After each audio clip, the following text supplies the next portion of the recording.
Dhruv, Ryu, Uro, and Kurorushi, the 4 contestants in the Sendai colony. The reason for no movement was due to their deadlock, and until YUTA's appearance, they all had hard counters of each other. Dhruv being his second incarnation, and with him getting easily dealt with by YUTA, who became a special grade second only to Gojo Satoru, he was a person who could potentially be seen to come back again in the future, with the fact that this is obviously his second incarnation.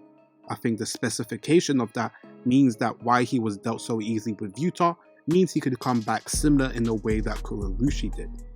But let's begin with YUTA's cleaning house in Sendai colony. So at the start of the fight, we see both Ryu and Uro observing about Yuta Okotsu. Yuta Okotsu then meets with Kurorushi, but before that he begins to tell civilians to get away and to protect them from the respective barrier. We see that Kurorushi has been using his cockroaches with cursed energy to attack humans to feed on their respective blood.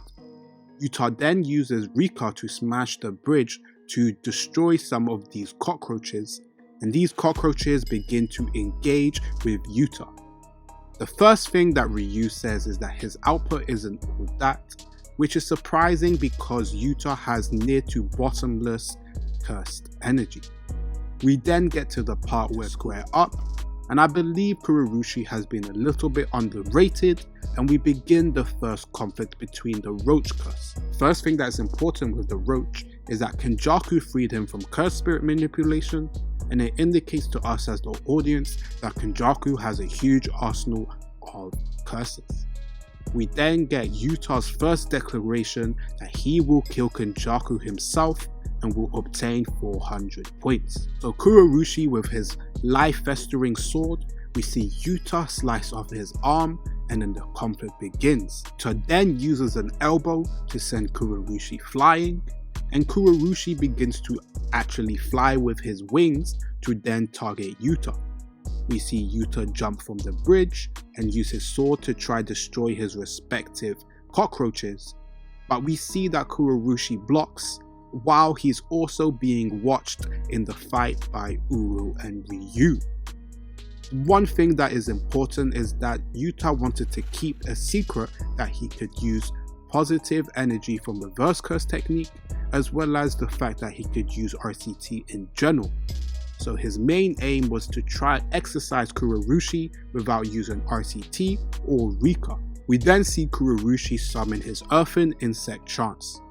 By doing so, we see the respective cockroaches begin to circle Yuta, and Yuta uses his sword in the middle to begin to fight back.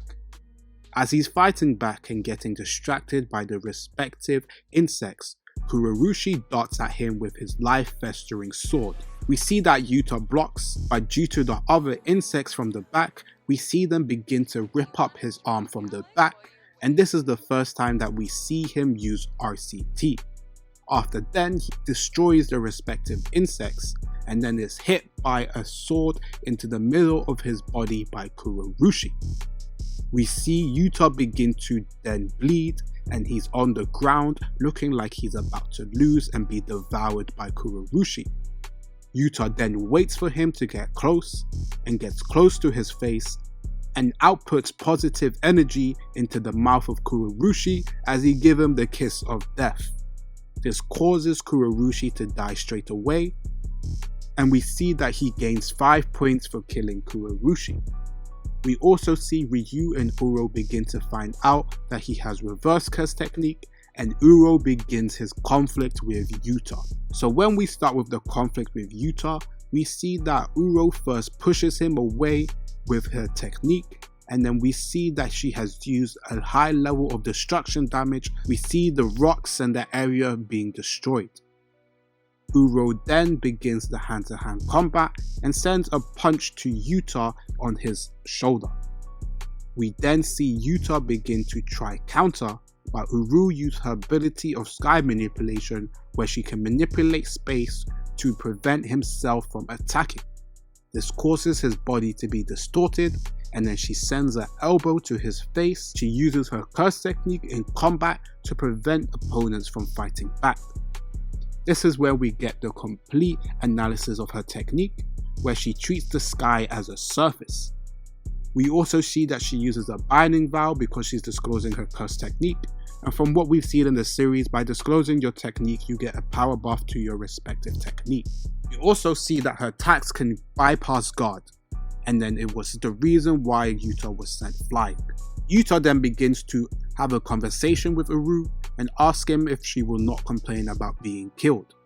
He begins to try to talk no jutsu her and ask her why potentially she is fighting for.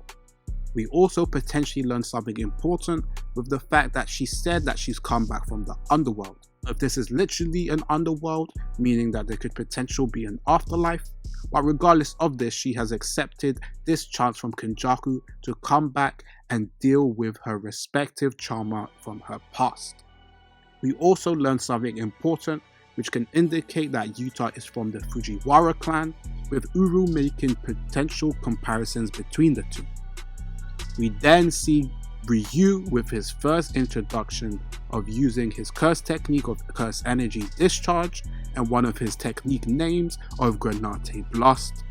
So when he uses Granate Blast, we see Uru use sky manipulation to dodge, and we see YUTA begins to dodge in the surrounding area of effect that is shown to have destroyed multiple buildings. YUTA then switches conflict to begin to engage with Ryu. He begins to fly straight at him, and Ryu showcases his versatility by using curse energy discharge to make them into smaller beams. We see YUTA begin to show his acrobatic nature by spinning on poles and managing to avoid them, and then he uses a nice trick of being able to punch the ground and go beneath the surface to then sneak up behind Ryu. He then engages with Ryu in hand-to-hand combat, and with his first punch we see that Ryu does a cross-arm block and guards the first ever punch. Ryu then asks YUTA, will that satisfy this hunger? And we could infer that Ryu has not lost in his previous past due to him being unsatisfied from fights. Ryu then gives a little bit information of his parts, where he says he fought worthy opponents and met a good woman, and he doesn't necessarily have any regrets, but he believes that he has no satisfaction, which further influences my point of the fact that he was probably undefeated in his era. We then see him begin to punch Ryu. Ryu then begins to engage in hand-to-hand combat, and he begins to overpower YUTA in hand-to-hand combat. And we get some important thing in regard to their output and their respective curse energy reinforcement. YUTA says his high output, and he releases curse energy with near instantaneous explosiveness. His movements are fast and precise. If I don't guard well, even I take damage. Ryu begins to compliment YUTA and says he supports his toughness with his curse energy, and makes an analogy that he's attacking a massive water tank, showcasing that YUTA is elite with reinforcement and Ryu has elite level output, being the highest we've seen in the series. We then see Ryu begin to use a back blast in which he can output his curse energy, which then sends YUTA flying. As YUTA is sent flying through buildings, Ryu begins to engage in combat and is running steadily to catch up to YUTA. He does so, and while free falling uses a Granate Blaster from his head, in which YUTA uses RTT and deflects with his hand, but as you can see it shatters the majority of his hand, while he also has to use reverse curse technique to heal. YUTA then counters with a punch which sends Ryu to the ground, and then Ryu then outputs another Granate Blast which sends YUTA flying. While mid in the air, Uru begins to join the battle and uses sky manipulation, then Thin Ice Missile, which is another move that obviously breaks guard and sends YUTA flying through the building.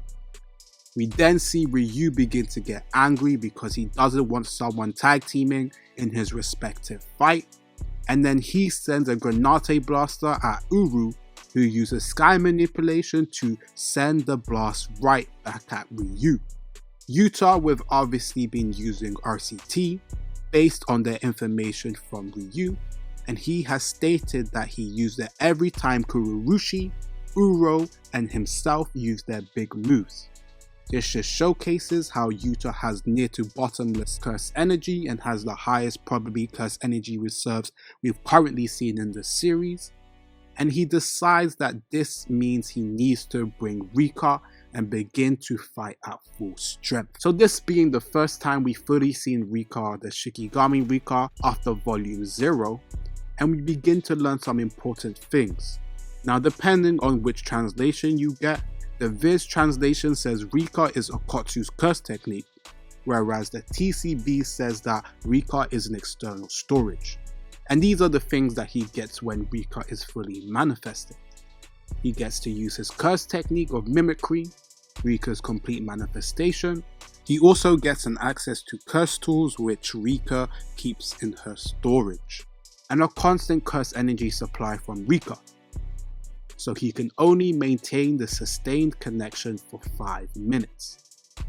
To start off the fight, we see that Rika begins to engage with Uro, and while YUTA is hiding his mouth to then use curse speech, Uro gets caught off guard by the curse speech and then gets tag teamed by Uro and YUTA.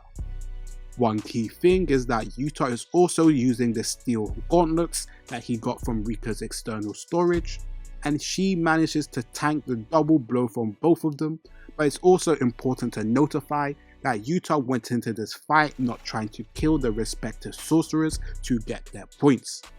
Rika then sends an alley-oop to YUTA, who then goes to engage with Uro. While he's engaging with Uro, Rika is then in a fight with Ryu, and after using Grenade Blast, we see that Rika begins to deflect the blast, and Ryu ensues that Rika is most likely tougher than even YUTA. Rika responds with that hurt, and then she sends a punch which sends Ryu flying, and then she comes back and Ryu manages to counter by using curse energy discharge, which sends Rika flying through buildings. This just highlights how strong Ryu is, and his ability of curse energy discharge as well as his punches having high level damage indicates the dangers of the person with the highest output. We then see YUTA use Ju Shikigami to attack Uro, and Uru uses her ability of sky manipulation to deflect the respective Shikigami. We then get to learn some important information with Uru and why she has been reincarnated. She's from the Sun and Moon Star Squad, which is a group of assassins directly affiliated back in the Heian era, and due to some misinformation, she was then executed for the crimes of killing a member of the same clan, which she indicated that she didn't. However, Uru gets caught off guard and doesn't realize the way in which Ju's curse technique is used.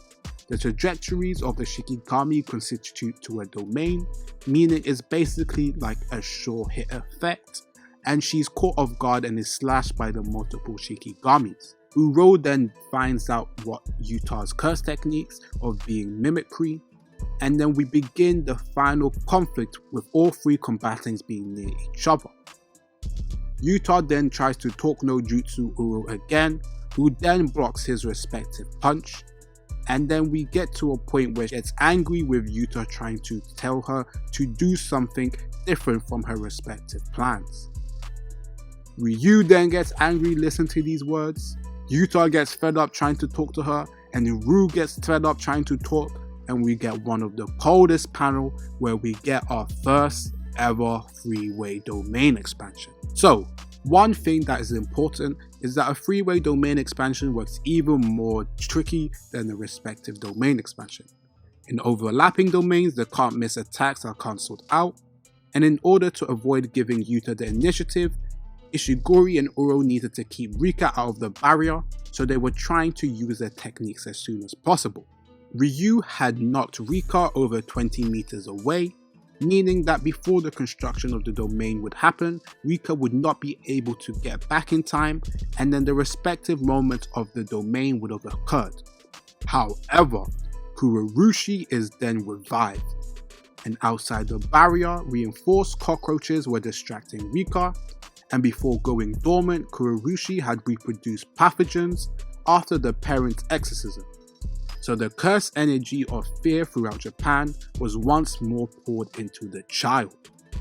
This led to the Kurorushi the player had died, but the cursed spirit would still go strong and would interrupt our first ever freeway domain expansion. This caused the barriers to break, and it caused the downfall of specifically Uru and was dangerous for even Ryu. With YUTA constantly getting cursed energy from Rika, he won't necessarily lose as much compared to the other respective sorcerers, and Kurorushi begins to distract Uru because he's a hard counter to her, and then YUTA decides to take advantage and goes from behind and sends a kick which sends Uru to the ground. Unfortunately for Uru, she can't use her curse technique straight after domain expansion, meaning Kurorushi was free to use his life-infesting bugs to attack Uru. These said insects begin to take one hand off, and based on now your interpretation, the Viz translation indicate that it would be a hell of a feat for Uru to use reverse curse technique, whereas the TCB indicates that Uru most likely has reverse curse technique. However, the reason why I believe potentially Uru does not have reverse curse technique is the blood from all the wounds and etc. from the previous fights has not been healed, meaning the potential that she doesn't have it could be pretty high. This then leads to Ryu, who begins to get close and take advantage of this conflict and unleashes Granate Blast to catch Uru and Kurorushi off guard. We also learn something extremely important, with Ishigori is the only sorcerer capable of releasing the same amount of power regardless if he's activated his curse technique. So this leads to the end of Uru, and we see half of the body from Kurorushi being destroyed. As YUTA is now beginning to engage with his final combatant with Ryu. On his way, he uses RCT and outputs positive energy to kill the curse and begins his final conflict with Ryu Ishigori. This moment of time, Yuta's curse technique still hasn't replenished, and it just highlights how strong Ryu is, still being able to use curse energy discharge even straight after the domain expansion. So now we learn some important information. YUTA can only release a direct hyper output blast of curse energy while Rika is completely manifested, and even at full power it is slightly weaker than Ishigori's blast. So his aim to deal with Ryu was to rapidly build up curse energy and fire before Ryu could reach his maximum power. That was his intention, but due to the look in Ryu's eyes during the clash of beams, YUTA decided just this once he would enjoy the fight and he would allow the fight to continue for longer. This could indicate to us as the audience that YUTA could have then potentially got to a situation where he overpowered Ryu with constantly using his output to increase, but he has decided to delay the fight, and we begin with the final conflict between YUTA, Rika and Ryu. So after the clash of beams, we see Rika being the first person to take the jump. YUTA goes to one side at the same time as the beam is being sent to Rika, and we learn that Rika can obviously send beams as well on her own, and she was the one engaging at the latter stages while YUTA begins to catch Ryu off guard. Ryu then showcases how powerful he is by deflecting the blast with his hand, and he indicates that that wasn't very powerful, which can be obviously explained with YUTA not being there to use his beams as well. Unfortunately for Ryu, he had assumed that YUTA would not be able to replenish his curse technique and uses a Granate Blaster at point blank at YUTA. YUTA then uses his ability of mimicry, and his curse technique had already replenished, by sending the respective Granate Blaster to the air while he uses his ability of sky manipulation, and now we learn that YUTA potentially may not have any conditions to copy his technique. Ryu is confused and is trying to potentially see ways of which he could have used his ability, and we see a little frame where we see Rika bite Uru's arm, which could indicate to us that potentially Rika has to bite their respective sorcerer to then get his technique. However, to potentially disprove that theory, we haven't seen him potentially bite Urumaki, and he was using things such as curse speech. Obviously didn't see him bite respectively Druve, so this could just be his assumption, and we are currently unknown on whether Yuta's mimicry ability has a condition or is conditionless. Regardless, we see Yuta catch Ryu off guard. He used Thin Icebreaker in a direct blow to his stomach. Then see Rika join the fight and punch Ryu. And at that moment of time, the 5-minute connection between Rika and Yuta would end, and Ryu, just before the manifestation ended, would send a blow that was too much for even Rika to deal with when completely manifested. This causes the end of Rika, and we begin the final conflict with Yuta and Ryu going with hand-to-hand combat. At this moment of time, Yuta has only been touched once during the manifestation of Rika, in which Ryu sends a punch that we see Yuta begins to bleed into his stomach. We see that Yuta is beginning to get the upper hand and has made the most amount of hits, which is obviously evident with Ryu being near to death's brink. So now we're in a situation where Ryu has accepted that this is the dessert he has been craving, and then Yuta begins to make a big brain play where he holds Ryu down in place, and due to the Grenade Blast he had sent from above, he waits till the spot of the Grenade Blast to hit Ryu, and that causes the end of the conflict.